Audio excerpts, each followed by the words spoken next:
अगर हम मुस्लिम ना होते आपके हिंदुस्तान में तो बीजेपी का तो खाता ही नहीं खुलता। आप चेक रिपब्लिक में निखिल गुप्ता बैठा है, लेके आओ ना उसको। कुलभूषण यादव पाकिस्तान में बैठा है, लेके आओ ना। कतर में हमारे फौजी बैठे, लेके आओ ना उनको। अरे कहाँ तुम्हारी देशभक्ति है? अरे निखिल गुप्ता को लाओ, इस कानून में इस्तेमाल करो, मगर वो नहीं बोलेंगे। ये बांग्लादेश की बात बहुत करते हैं, बांग्लादेश का जीडीपी हमसे बेहतर है, और वही नहीं, हमारे यहाँ के बच्चे 9,500 वहाँ पढ़ते हैं और उनके सिर्फ 2,000-2,600 बच्चे यहाँ पढ़ते हैं। मैं आज जद पे हूं तो इतना खुशगुमान न हो, चराग सबके बुझेंगे, हवा किसी की नहीं। हम डरे नहीं हैं, हम सिर्फ सरकार से अपील कर रहे हैं कि हमें अपना समझिए। हम आपके अपने हैं, इस देश के नागरिक हैं, और आप ताकत में हैं। संख्या बल के आधार पर बिल हो सकता है आप पास करा लें, लेकिन आपको यह बात समझनी पड़ेगी कि हम तो वो तारीख हैं, जहनों में रहना है जिसे, कागजी पुर्जे नहीं जो फाड़ डाले जाएंगे।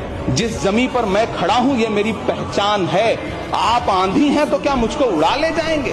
मुझसे पूछा जा रहा है कि 500 साल पहले तुम्हारी मस्जिद थी, नहीं थी? ख्वाजा अजमेरी की दरगाह कह रहे नहीं है। अरे सर, अगर मैं इस पार्लियामेंट में खोद दूं, इसमें गड़ा कर दूं, तो खारे जहां का हिस्सा मिलेगा तो मेरी हो जाएगी। What has change, please tell me. वजीर आजम कहते हैं कि वक्त का ताल्लुक संविधान से नहीं है। अरे कौन पढ़ा रहा है वजीर आजम को? आर्टिकल 26 पढ़ा लीजिए। खुदाई चल रही है इस देश में, कई जगह खोदे जा रहे हैं। ये खुदाई हम सब सांसद मिलके करें।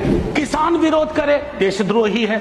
विद्यार्थी विरोध करें, नौकरी के लिए नौकरी मांग रहे हैं आपसे, और कुछ तो नौकरी भी नहीं मांग रहे हैं, परीक्षा समय पर कराने की मांग कर रहे हैं। आप कह रहे हो अराजक है, नक्सल है। 14 का चुनाव, 19 का चुनाव, 24 का चुनाव, जवाहरलाल नेहरू नहीं आ रहे हैं, विपक्ष आ रहा है, कांग्रेस आ रही है। 100 साल आप चुनाव जीतेंगे, लेकिन नेहरू को फिर भी वहां खड़ा पाएंगे। मंदिर बना दिए हमने, ये बना दिए, आप अपनी पीठ थपथपाते रहे। मोदी जी की गारंटी है करके जब उन्होंने कहा तो आप सभी ने तालियां बजाए, बेंच को बजा बजा कर अपने हाथ दुखा दिए। मैं आपसे एक सवाल करना चाहता हूं, आंकड़े आपके ही है, आपने एग्जामिनेशन सिस्टम को तो क्लियर कर दिया है, नौकरियां कितनी है ये बताइए। हाईली क्वालिफाइड बच्चे आज क्लर्क की, चपरासी की नौकरी के लिए अप्लाई कर रहे हैं कि आज पढ़े लिखे बच्चों की हालत ऐसी हो गई है कि पढ़ो फारसी और बेचो तेल, ये हालत हो गई है।